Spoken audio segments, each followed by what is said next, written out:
¿Qué tal? ¿Cómo están? Hoy vamos a hacer una breve charla sobre el subsistema productivo. Lo que es bueno saber es que la planificación es la materialización de un proyecto económico y político de país o de provincia. Vamos a ver más o menos cómo se desarrolló en la Argentina esta relación entre planificación y sistema productivo, un poquito entender las raíces de cómo se genera nuestro territorio, la planificación de nuestro territorio, desde sus orígenes. Uno podría decir la ciudad de Buenos Aires, esencialmente, tiene el rol de ciudad-puerto, ¿no? Para tener una alternativa al Caribe de llevar la plata producida en Potosí y en Chuquisaca, y recibir las materias primas que en ese momento de la colonia enviaba a España, ciudad-puerto, una ciudad que se dedicaba al comercio y al contrabando, por supuesto. Esto empieza a cambiar un poco en la década del 20, cuando ese ganado cimarrón que quedaba en las pampas, empezó a ser codiciado por el tema de cuero. Entonces la provincia de Buenos Aires empezó a expandir su frontera frente al indio para cazar este ganado. Se empieza fuerte durante el, el gobierno de Rivadavia fue muy pequeño, pero ante el control de Rivadavia sobre el gobierno, podríamos decir, donde como no se podía, el Estado no podía vender tierras a, a los protoestancieros, si se quiere, como no podía vender tierras porque las tenía en garantía por el famoso empréstito que Rivadavia había tomado, se arrendaban a un valor casi simbólico. Entonces empiezan algunas familias a tener arrendar grandes superficies de tierra que empiezan a dar forma a las estancias bonaerenses.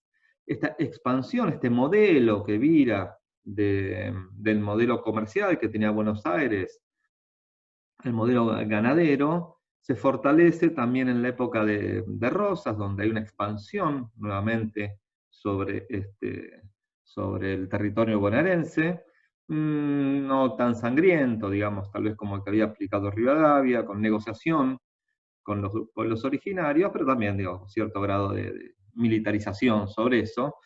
Digamos, se conquistan 8.400.000 hectáreas más o menos, que se reparte entre menos de 300 propietarios, a 33.000 hectáreas por persona, digo, es una enormidad, y vemos cómo se va concentrando la tierra en pocas manos, que esto va perfilando un nivel productivo particular de la Argentina, la de la gran estancia, con una explotación extensiva. El ganado que necesitaba solamente estar pastando, muy poca mano de obra, necesitaban los peones después para arriar el ganado, porque el ganado lo dejaban ahí en sus grandes territorios, y con poca superficie de sus estancias podían acumular grandísimas fortunas.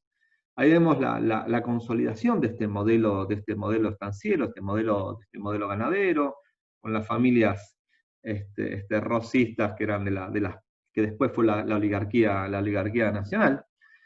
Este modelo se prolonga, se solidifica con esta cuestión de los ferrocarriles. Argentina deja de ser colonia española, pero empieza a ser una subcolonia inglesa. Digamos, Inglaterra es el país que más consume, sobre todo los cueros, la carne se usaba en saladeros y demás, que eran las pequeñas industrias que había, ¿no? Las curtiembres y los saladeros. Se empieza a consolidar este sistema, ¿no? De grandes extensiones, se crea la sociedad rural argentina, ¿no? Para desgracia de nuestra historia.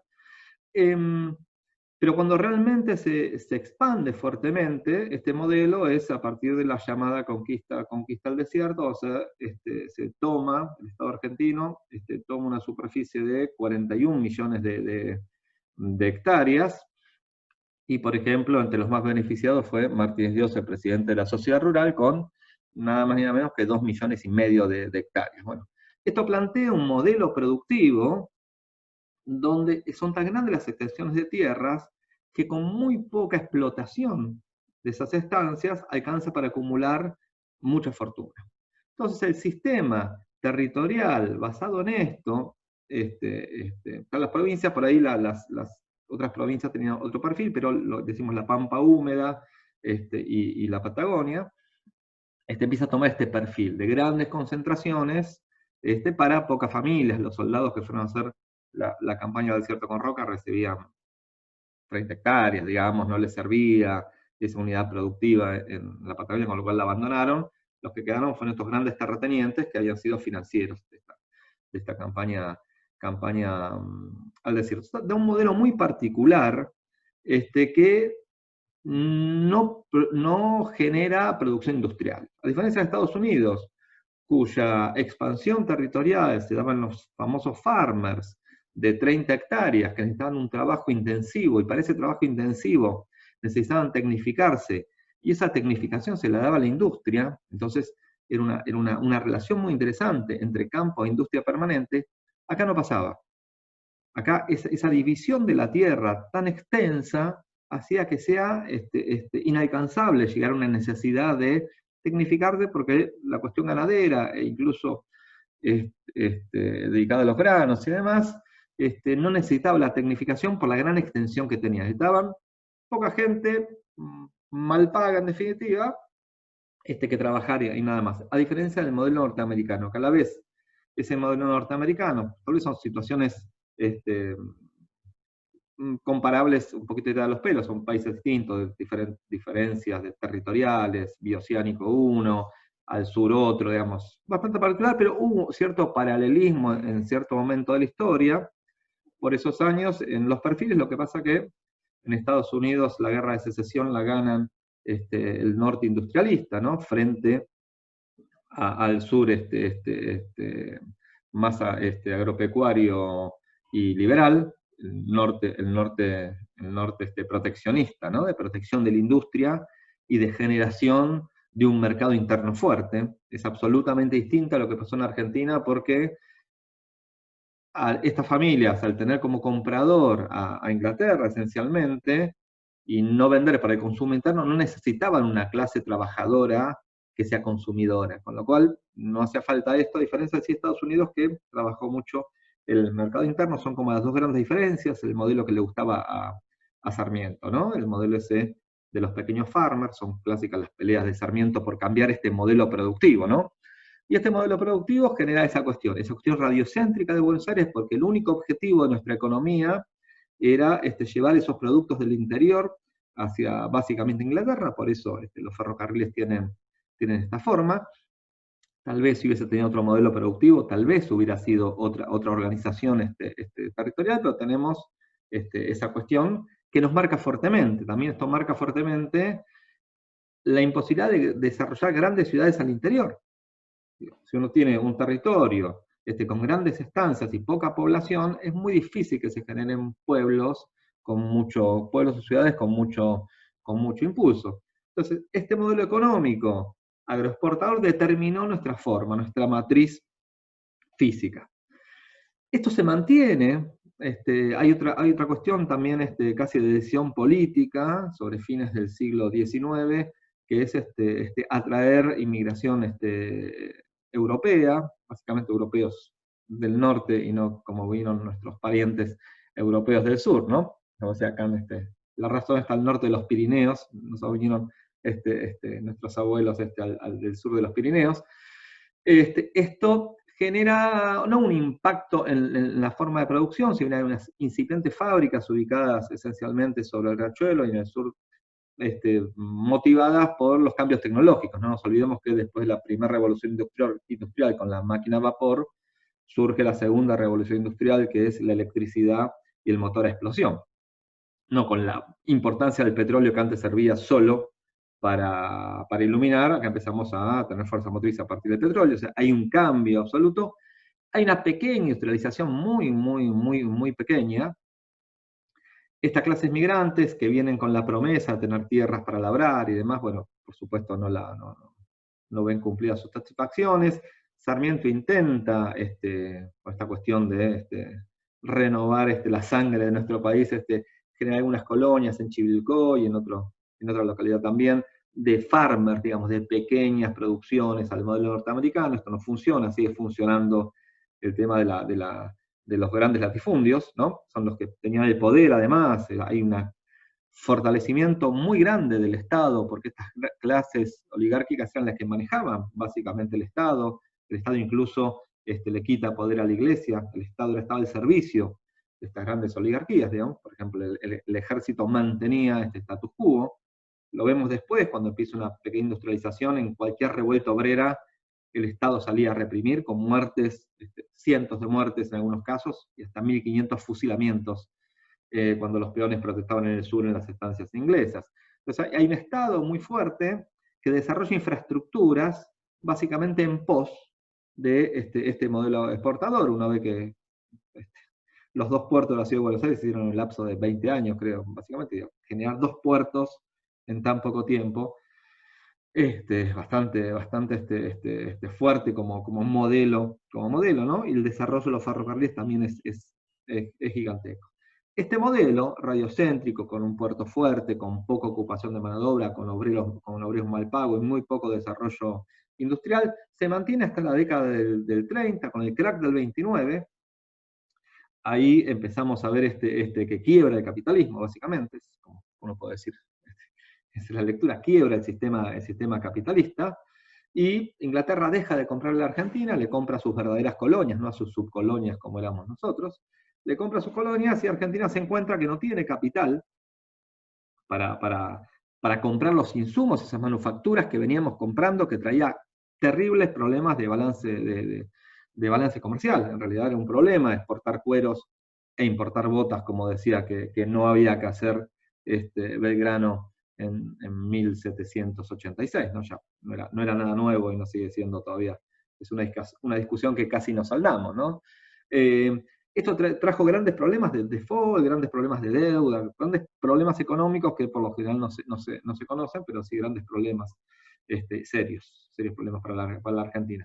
Esto en el 29, habíamos empezado ya en la época de Irigoyen con la creación de YPF, digamos, con algunas cuestiones de necesario desarrollo nacional para una incipiente industria, pero en el 29, en el 30 nos encontramos con ese problema, que no tenemos plata para comprar manufacturas. Eso nos trae lo que se llama la sustitución de importaciones. Tenemos que producir lo que no podemos comprar afuera, lo que podría decirse una desgracia con suerte. Y acá empieza una migración y un impacto territorial nuevamente por este cambio de modelo económico, que es la migración de la gente del campo a la ciudad. ¿Por qué? Porque el campo quiebra. Este modelo agroexportador de familias súper ricas, existía la frase en Europa, rico como un argentino, esas familias muy ricas también empiezan a vender, quiebra su sistema, no le pueden vender más a Inglaterra, empieza a vender sus campos, hay desocupación en el campo, y la ciudad empieza, mediante esta incipiente industria no deseada y forzada por la situación, empieza un lugar de atracción. Empiezan fuertemente las primeras villas de emergencia, empiezan a vivir acá los colores de piel distintos, ¿no? Que en la ciudad de Buenos Aires, tan europea que se pensaba, empiezan descendientes de los pueblos originarios a vivir acá y a trabajar acá como mano de obra. La política quiere volver a ese sistema, tiene el famoso pacto Roca-Runciman, donde se le dice, bueno, seguí comprándome, pero pagame lo que quieras, Inglaterra más o menos, un pacto vergonzoso denunciado por Lisandro Latorre, vean la película Asesinato del Senado de la Nación. Ahí empieza este modelo de industrialización que levemente se va manteniendo en la década del 30, hasta que en el 46, con la llegada del peronismo, esto se toma como modelo. La cuestión de debemos industrializar el país en sintonía con otros países de la región. Este modelo capitalista que proponía el peronismo invita al principio, hay un discurso de Perón en la Bolsa de Comercio diciendo que nosotros tenemos un sistema capitalista, pero un sistema capitalista que considera a los trabajadores como un ciudadano de derechos, y no solamente como mano de obra que se puede desechar, y le pide a las clases estas oligárquicas que se empiecen a transformar a la industrialización, ¿no? Esto no encuentra eco, por eso el Estado se convierte en el motor de la economía, por eso empiezan las grandes industrias del Estado a generar como motor de la economía, y atrás se arrastran a otro tipo de industrias. Pero es el Estado es el que empieza a no tener eco en estas grandes familias difundistas que seguían viviendo perfectamente y muy bien de sus grandes estancias. Esto genera el segundo impacto territorial muy fuerte, que es ahí sí, esta industrialización, una gran migración del campo a la ciudad, encontrando oportunidades en lo urbano, de mejora de su vida en lo urbano, dejar de ser peón de una estancia y ser un obrero en una fábrica es una gran diferencia. De vuelta, crecen los asentamientos, el Estado genera mucha vivienda, y a la vez ese trabajador bien pago, si se quiere, el modelo de New Deal estadounidense o modelo keynesiano se toma acá, ese trabajador bien pago tiene un excedente que le permite comprarse un terrenito e ir construyendo su casa. A lo largo del tiempo, se subsidia el transporte público, entonces el conurbano crece mucho, se realiza el sueño de la casa propia, ¿no? Como un proceso, no como un objeto, y a la vez el Estado fabricado. Este modelo económico genera una fuerte industrialización, sobre todo en el sur de la ciudad, del Riachuelo hacia el sur, se industrializa mucho, construíamos barcos, aviones a propulsión a chorro, que es muy raro, teníamos marina mercante, lo llamado el primer plan quinquenal, que se encuentra con un problema, que es las grandes clases trabajadoras que empiezan a consumir, y la industria que empieza a demandar. Argentina no tenía suficiente petróleo, no puede producirlo. En esta disputa que seguía muy fuerte con Estados Unidos, no se le permitía a Argentina comprar elementos para extraer su propio petróleo, y a la vez, en el famoso Plan Marshall de ayuda europea, se prohíbe a los países europeos comprarle a la Argentina. Entonces nos encontramos encorsetados en una situación donde ese modelo empieza a frenar su pendiente, ¿no? Esa pendiente de crecimiento tan acelerada que tenía, un 8% es más o menos anual, era el crecimiento que tiene China. El crecimiento chino es un crecimiento de esa escala, más o menos. Tuvo un crecimiento que se empezó en la década del 50 a frenar en base a estas situaciones particulares, pero se mantuvo el modelo industrial. En el golpe del 55, si bien Argentina ahí se adhiere al Fondo Monetario Internacional, que el peronismo no quería adherir, al Banco Mundial y demás que no quería adherir, piden créditos internacionales, digamos. Se mantiene el modelo industrial hasta la década de 60, este proceso de vuelta del obrero bien pago que compraba su terrenito se sigue dando permanentemente. También las villas crecen, pero no como una cuestión de pauperización de la gente, sino porque esta migración del tipo que viene a la ciudad no tiene donde vivir bien en la villa, pero después terminaba construyendo su casa. El proceso del conurbano bonaerense, que por ahí algún abuelo de ustedes lo vivió, el ascenso social y demás. Esto se mantiene, este modelo de crecimiento del conurbano, un transporte público más o menos eficiente y barato y demás, se mantiene hasta el año 76, donde ahí sí la liberalización de la economía, es la mañana temprano, destruye el modelo productivo que había tenido Argentina casi sostenido desde la década del 30 hasta el año 76, con el golpe militar. Las finanzas empiezan a ocupar el lugar, vuelve la cuestión primaria, ¿no? Favorecer de vuelta al sector agroganadero por sobre la industria. Hay una quiebre de miles y miles y miles de industrias, hay un fomento de comprar lo importado, y esta situación de expansión del área metropolitana a partir del trabajador con un excedente se quiebra por dos motivos. Uno, que es la caída del salario del obrero y la desocupación. El salario cayó un 40% en los 7 años de la dictadura, con lo cual no había un excedente con el cual producir su propia vivienda. Y el otro problema fue que se generó la ley 8912 que prohibía los loteos populares, pero permitía a su vez la creación de countries. O sea que el suelo suburbano que estaba destinado a las clases trabajadoras, con sus defectos, con sus problemas, ¿no? Las clases trabajadoras, se lo quitan la forma legal de tener las clases trabajadoras, pero sí legalizan el tema de los countries, es un paso concreto de suelo urbano dedicado a la gente pobre para pasárselo a las clases medias y altas. Entonces, ahí esta cuestión de crecimiento del conurbano de forma legal, formal, en base al trabajo de la gente, se quiebra absolutamente, y ya le queda a las clases trabajadoras con su salario muy deprimido la posibilidad de el mercado formal, al que nunca pueden llegar, por supuesto, o al mercado informal, compra de tierras informales o asentarse en villas. A la vez, baja mucho la cantidad de vivienda que producen, y además de producir vivienda, producen vivienda sumamente criticable, como Piedra Buena o Soldati, ¿no? Ese tipo de guetos para pobres de dudosa calidad. Entonces, este cambio de modelo corta ese crecimiento de manera formal y tenemos la ocupación fuerte de las zonas inundables, de fábricas, porque la gente no tenía otra alternativa. Pasan muchos años para intentar volver a industrializar, la vuelta a la democracia, hay un repunte en el salario, hay un repunte en la distribución de la riqueza, pero ahí ya estaba inmerso en el mundo del neoliberalismo, cargábamos con una deuda multiplicada por 10 durante la dictadura, ¿no? De 4.000 millones a 45.000 millones, de lo cual 23.000 millones era deuda de empresas privadas que la asumimos todos, o sea, le pagamos la deuda a los ricos, algún día reclámenle, cuando tengan deuda, reclámenle que le devuelvan esa plata.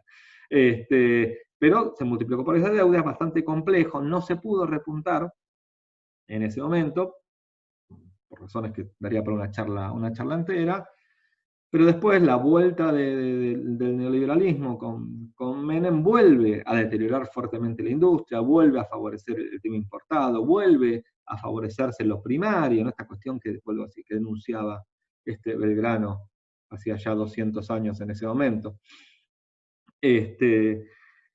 Y vuelve también el tema de la destrucción, ahí fíjense el cambio, ¿no? Como decía, que el Estado, estas grandes clases oligárquicas en finales del siglo XIX fortalecían el Estado, cuando el Estado a mediados del siglo XX empieza a favorecer a las clases populares, ahí empieza a achicar el Estado, lo agrandaron, lo usaron y después lo quieren achicar, empieza el achicamiento del Estado, empieza el achicamiento de los ferrocarriles, la muerte de pueblos del interior, la evaluación de que si una ciudad tiene que subsistir o no es en base a una cuestión netamente económica, ¿no? Lo que se dice en la planilla Excel, te da la guita, subsistís, no te da la guita, no subsistís, y eso genera un impacto territorial de retracción de la movilidad, los salarios bajan, un gran proceso privatizador, y casi una inexistencia del Estado como motor del desarrollo urbano.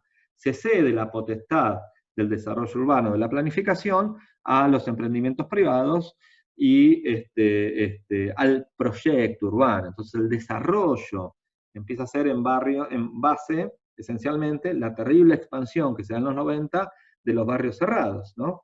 Este dinero que pierde la industria, que se pasa a las finanzas se encuentran en lo que se llama extractivismo urbano, en el crecimiento de las infraestructuras financiadas por el Estado para los negocios privados. En definitiva, esa captación de plusvalía, cuando uno cualifica con una autopista un territorio, los propietarios de la tierra multiplican el valor de su suelo en base a una inversión general, ¿no? Esa expansión territorial se da en base al modelo del neoliberalismo. Bueno, este es un pantallazo general de los modelos económicos, después se vuelve un poco la industrialización de la Argentina, 2013, recién se vuelve a alcanzar los valores de cantidad de empleados industriales que teníamos en el 74, y ahora nos encontramos en un momento tal vez que, sin duda, post pandemia pensemos porque es una situación muy extraña, la generación de mano de obra y de empleo va a ser fundamental, entonces les pido que en cada uno de sus planteos urbanos piensen en esto, cómo puedo generar la mayor cantidad de mano de obra y la mayor reproducción de riqueza en las clases populares, pero a la larga nos encontramos con otro desafío que probablemente el trabajo desaparezca como estructurador social, las nuevas tecnologías lo que van a hacer es que se reduzca mucho la mano de obra, la forma de producción va a ser toda robotizada, creo que la arquitectura también va a tener serios problemas para desarrollarse. La impresión 3D, digo, vamos a entrar en muchos problemas donde no va a haber trabajo para todos. El gran desafío va a ser qué va a pasar con esto.